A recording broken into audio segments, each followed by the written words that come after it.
السلام عليكم ورحمة الله وبركاته، والصلاة والسلام على سيدنا محمد. أما بعد، النهاردة هنتعرف ازاي نعرف إذا كان جودة الموبايل بتاعنا أصلي أم غير أصلي. ازاي تعرف موبايل الأندرويد بتاعك أو السامسونج أو أيا يكن، ازاي تعرف إن إذا كان هذا الموبايل أصلي، كوري، فنلندي، صيني. هنتعرف النهاردة بكل سهولة على الطريقة سهلة جدا ازاي أقدر أعرف الموبايل بتاعي أصلي ولا لأ، عن طريق موقع قدامنا. طبعا رابط الموقع هنلاقيه اسفل الفيديو. تمام. عن طريق حاجه اسمها IMEI، وده الكود الخاص بالتليفون بتاعك. لكل تليفون كود اسمه IMEI خاص بيه، بيبين كل المعلومات عن التليفون، المعلومات طبعا الاصليه بتاعته، مكان المنشأ، وكل ما يخصه من سنة الصنع والكلام ده كله. الموقع هنلاقي رابطه اسفل الفيديو. بيحتاج الاي ام اي ده بكل سهوله.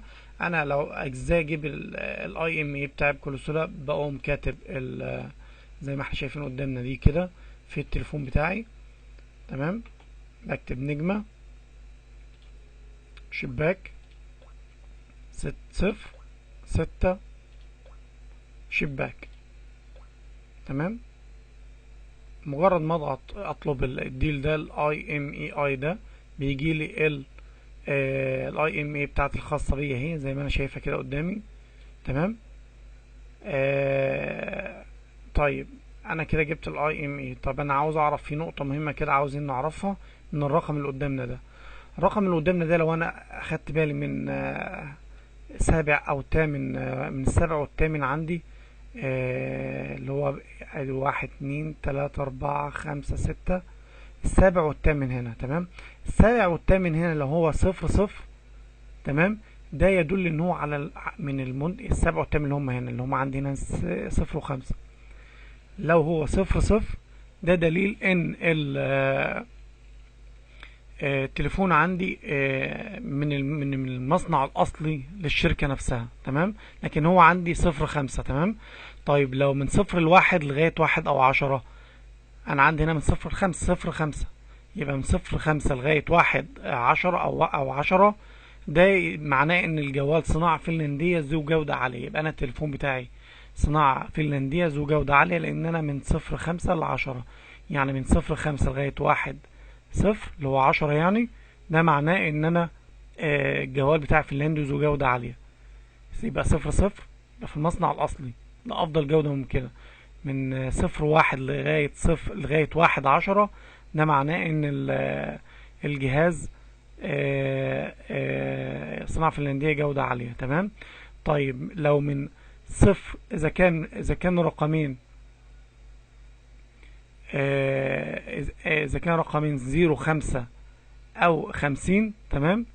يعني الرقم زيرو خمسة او يعني معنى كده ان انا زيرو خمسة هنا، السابع والثامن هنا، زيرو خمسة عندي، رقم السبعة والثامن زيرو خمسة عندي، ده معناه ان انا تليفوني صناعة امريكية او برازيلية او فنلندية اصلي ذو جودة ممتازة. تمام. لكن لو هنا زيرو واحد او واحد زيرو، ده معناه ان هو فنلندي فقط، يعني فنلندي اصله ذو جودة برضو عالية. تمام. انا هنا زيرو خمسة معناها ان انا تليفوني حاجة من التلاتة دول، لا امريكي او برازيلي، واصلي ذو جودة ممتازة، اللي هو زيرو خمسة هنا التليفون الخاص بيه. طب لو زيرو تمانية أو تمانين، لو كتب هنا زيرو تمانية أو تمانين مكان السبعة والثامن، يبقى ده معناه إن الصناعة ألمانية ذو جودة متوسطة وعادلة، معقول. طب لو زيرو أربعة، يبقى الصناعة هنا كندية ذو جودة متوسطة. طب لو زيرو ستة أو ستين، الرقم السابع والثامن، يبقى صناعة صينية أو مكسيكية أو مصنوع في هونج كونج. تمام.